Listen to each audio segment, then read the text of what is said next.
പുതിയൊരു വീഡിയോയിലേക്ക് സ്വാഗതം.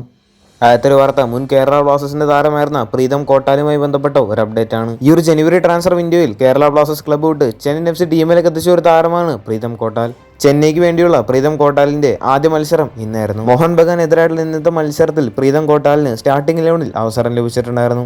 ഇന്നത്തെ മത്സരത്തിൽ റൈറ്റ് ബാക്ക് ആയിട്ടായിരുന്നു പ്രീതം കോട്ടാൽ ചെന്നൈയിൻ FCക്ക് വേണ്ടി കളിച്ചിരുന്നത്. അടുത്തൊരു കാര്യം, ഈ ഒരു സീസണിൽ പരിക്ക് കാരണം കൊണ്ട് തന്നെ മിക്ക മത്സരങ്ങളിലും കളിക്കാൻ അവസരങ്ങൾ ലഭിക്കാതെ പോയ രണ്ട് താരങ്ങളാണ് ഐമനും അസറും. അങ്ങനെ ഇപ്പോൾ അസർ ഇന്നത്തെ ട്രെയിനിങ് സെഷനിലെല്ലാം പങ്കെടുത്തിട്ടുണ്ടായിരുന്നു. പരിക്കെല്ലാം മാറി താരം ഫുൾ ഫിറ്റ്നസ് എല്ലാം വീണ്ടെടുത്തിട്ടുണ്ട് എന്നാണ് പ്രതീക്ഷിക്കുന്നത്. അസറിനോടൊപ്പം തന്നെ പരിക്കേറ്റ മറ്റൊരു താരമായിരുന്നു ഈശാൻ മണിത. താരവും ടീമിനോടൊപ്പം ട്രെയിനിങ് എല്ലാം നടത്തുന്നുണ്ട്. ഈ രണ്ട് പ്ലേയേഴ്സും ട്രെയിനിങ് ചെയ്യുന്നതിന്റെ ചിത്രങ്ങളെല്ലാം ഇപ്പോൾ പുറത്തു വന്നിട്ടുമുണ്ട്. അടുത്തൊരു കാര്യം, മുൻ കേരള ബ്ലാസ്റ്റേഴ്സിന്റെ സ്ട്രൈക്കർ ആയിരുന്ന ഡിമിട്രോസ് ഡയമൻഡാക്കോസുമായി ബന്ധപ്പെട്ട ഒരു കാര്യമാണ്.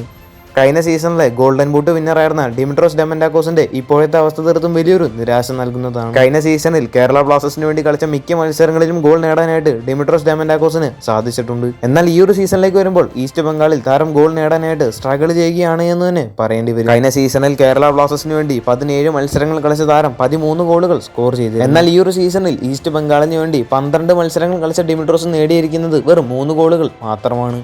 ഇനി കേരള ബ്ലാസ്റ്റേഴ്സിന്റെ അടുത്ത മത്സരം ഈസ്റ്റ് ബംഗാളിനെതിരെയാണ്. വരുന്ന 24-നാണ് മത്സരം. അടുത്തൊരു വാർത്ത, മുൻ കേരള ബ്ലാസ്റ്റേഴ്സിന്റെ താരമായിരുന്ന അൽവാരോ വാസ്കസുമായി ബന്ധപ്പെട്ട ഒരു അപ്ഡേറ്റ് ആണ്. അൽവാരോയുടെ ഇന്നലത്തെ ഒരു കമന്റ് കാരണം കൊണ്ട് തന്നെ താരം കേരള ബ്ലാസ്റ്റേഴ്സിലേക്ക് തിരിച്ചു വരുന്നു എന്ന തരത്തിലുള്ള റൂമറുകളെല്ലാം പുറത്തു വന്നിരുന്നു. അൽവാരോ എന്തായാലും കേരള ബ്ലാസ്റ്റേഴ്സിലേക്ക് തിരിച്ചു വരില്ല എന്നുള്ള കാര്യം ഉറപ്പാണ്. ഒരുപക്ഷെ ഇനി അൽവാരോ വരികയാണെങ്കിൽ തന്നെ താരം മറ്റേതെങ്കിലും ടീമിലേക്ക് വരാനാണ് ചാൻസ് ഉള്ളത്. താരം എന്തായാലും കേരള ബ്ലാസ്റ്റേഴ്സിലേക്ക് തിരിച്ചു വരില്ല എന്നുള്ള കാര്യം ഉറപ്പ് തന്നെ. ഈ അൽവാരോ വാസ്കസിനെ മറ്റേതെങ്കിലും ISL ടീമുകൾ സൈൻ ചെയ്യുമോ എന്നൊക്കെ നമുക്ക് കാത്തിരുന്ന് തന്നെ കാണാം. കൂടുതൽ ISLുമായിട്ടും കേരള ബ്ലാസ്റ്റേഴ്സുമായിട്ട് ബന്ധപ്പെട്ട വാർത്തകൾ അറിഞ്ഞായിട്ട് ചാനൽ സബ്സ്ക്രൈബ് ചെയ്യുക. അടുത്തുള്ള ബെല്ലൈക്കൺ ഓൾ ഓപ്ഷൻ എനേബിൾ ചെയ്യാൻ മറക്കരുത്. അടുത്തൊരു വീഡിയോ ആയിട്ട് നമുക്ക് വീണ്ടും കാണാം.